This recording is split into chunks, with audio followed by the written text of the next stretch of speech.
That's pretty much all the detail as to how you stay in touch with us. But we'll move on to our first topic of this morning. And over the weekend, Paddy Cosgrave announced his resignation as CEO of Web Summit. Paddy Cosgrave lives in Donegal, by the way, just in case you're not aware. In a statement, Mr. Cosgrave said, "I'm resigning as CEO of Web Summit with immediate effect. Unfortunately, my personal comments have become a distraction from the event and our team, our sponsors, our startups, and the people who attend." It follows some controversial posts he made in the wake of the attack in Israel and the subsequent Israeli response. We're joined on the programme now by Professor Kevin Curran, Professor of Cybersecurity at Ulster University. Good morning to you, Professor. Thanks for your time. How are you keeping? Good. Yeah, good morning, Greg.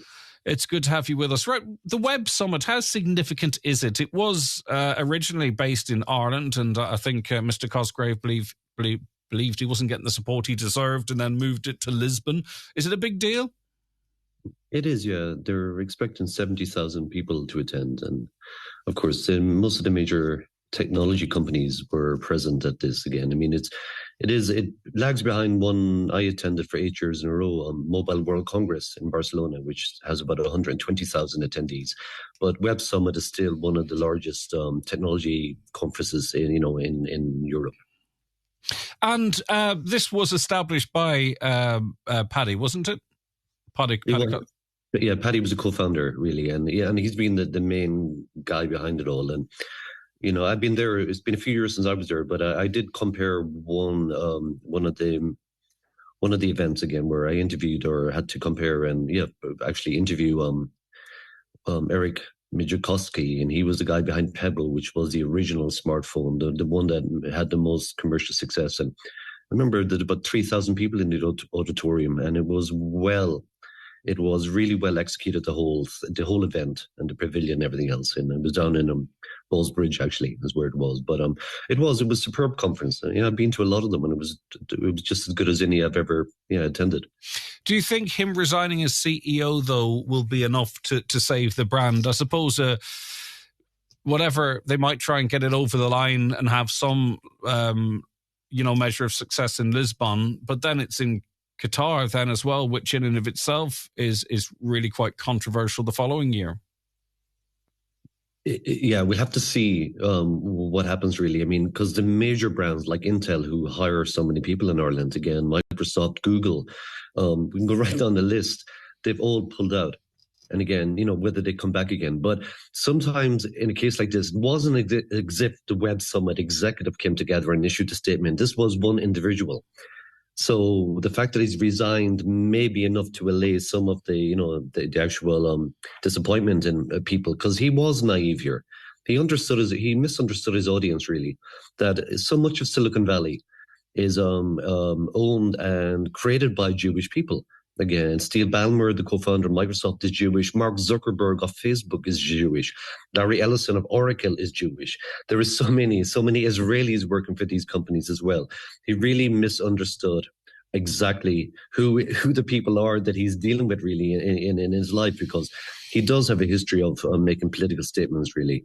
But in this one, it's come back to bite him. Yeah, and I suppose in the first instance he said he wouldn't relent. Some of what he said, well, firstly, in almost the immediate aftermath of the Hamas attack in Israel, he published a graphic which showed the amount of people that have died at the hands of Israel versus at the hands of Hamas in Israel.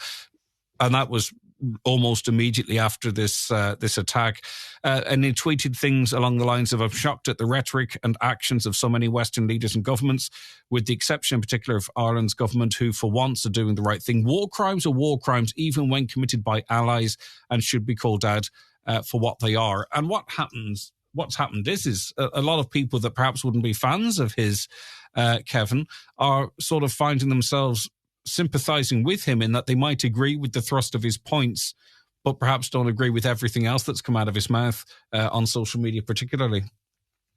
Well, of course, yeah. There's a lot of pro-Palestinian people in Ireland both north and south. Of course there is. Ireland's always had a bit of a history in that respect. So there will be people who agree with him and would agree with many other extreme views as well. Of course there will be. But again, in this case, you just got to be careful of what you post on Twitter. I mean, really, you just don't try to be too smart. It can come back. I mean, unless it's a computer science story or something on post, anything on Twitter, I will like them maybe and reshare. I don't touch anything political on Twitter because it's not my job. I'm not a political commentator. I'm a tech guy.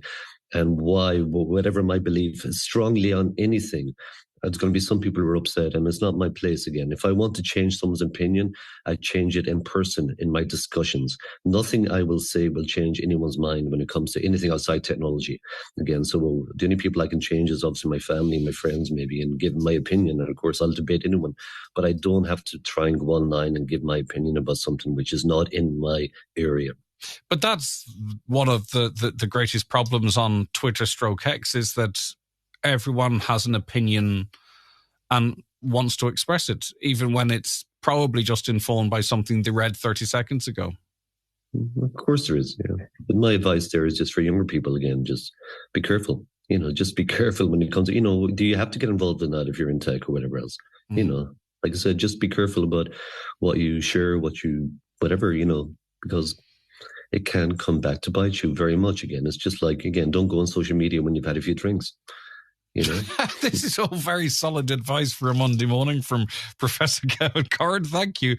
What does it actually mean when, this is more of a business than a tech question, but as he steps away from CEO, he retains his interests, presumably in the company and some level of influence. Would he, Kevin, do we know? We don't know yet. I mean, the board might meet and he could be fired again. There's obviously contracts. There's clauses in any contract you have whenever you're on anything like this again. Yeah, and if you go outside of the, whatever the rules are within the contract and bring it into disrepute is what he has done. There is clear grounds for getting him fired from it as well. You would have been, just more generally, one of the first adapters, of course, to social media. What do you make of it now? What is it? How influential is it? How divisive? How destructive is it? It's hugely, we just take Twitter. I mean, really, that's the one really. It's hugely influential, right? Because so many people subscribe again and you have a kind of an elite on there. But it's also really, it's really dark as well and really frustrating. I can only take it for a little while in pieces again, and then I go off. And of course, I do have my people I follow there with extreme views. I try to see what the middle ground is and what the truth is on both sides. But it actually really is annoying. There's days I just don't go near it because I just get so annoyed by and so much hate on there. But again, there's always going to be some, I'm not blaming Twitter as such, or X even. There's always going to be some watering hole like that, which is for those political debates and whatever else we want on there. Again, and we're seeing how Threads has literally died again. Threads couldn't compete with Twitter. Try to be just, no one's on there really. But he didn't really seem to, and that of course is from Meta. There was this sort of rapid launch, unless it's went over my head, but I'm pretty active online. Mark Zuckerberg didn't seem to push it beyond the launch. Yeah, no, that's correct. But again, it's shown us again, they made it as easy as you could to bootstrap the social network by just within 2 minutes, you've signed up, your profile picture's there and it's copied across from Instagram. But yet what happened? And it had all the features that X has. And yet what happened is really people didn't really go across to it. The people who, influence in the modern world. So again, it just shows you how difficult it is to break the incumbents in social media. All right, okay. Listen, thanks very much as always, Kevin. Have a lovely day. Take care of yourself. Professor Kevin Curran there reacting to the news that he lives just outside Rossnell. And now Paddy Cosgrave's announced his resignation as CEO of Web Summit. And it just goes to show that, he's a controversial character himself. He's calls out the government, has called out companies and how this country is run. And been quite successful in that, I suppose you could say. But then you take on a different issue, and all of a sudden, that's it. You're no longer the CEO of the company you founded, and it's going to be a difficult way back in that regard. Okay, back with more after we take a break. Make your Christmas party unforgettable at Sister Sarah's this December. Book now for the best